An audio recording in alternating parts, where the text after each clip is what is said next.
Tony Siegman started at Stanford in the electrical engineering department in the late 1950s. One of his earliest students was Steve Harris, who joined Tony's group in 1960, and I was assigned to be a research assistant and a graduate student in Steve's group and work on nonlinear optics, which we did. About a decade later, a really good graduate student came along named Martin Fayer. Tony's influence has spanned 3 generations of faculty at Stanford. That's quite an achievement. Tony was one of the best teachers that we had at Stanford.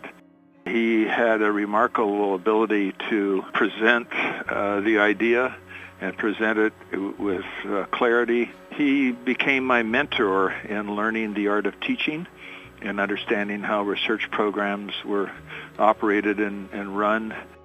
The next thing Tony did was understand resonators, particularly all the types of laser resonators. Tony invented the unstable resonators for lasers, and that allowed lasers to be scaled in power to significantly higher power than would otherwise be the case. He had 3 books, and I, in fact, just dug out the Introduction to Lasers and Masers. He really liked people. He was open. He was accessible. He worked with his students in the very same way as a very open and accessible faculty member. Again, a role model for those of us in the university environment trying to learn how best to work with our students in our classes that we teach.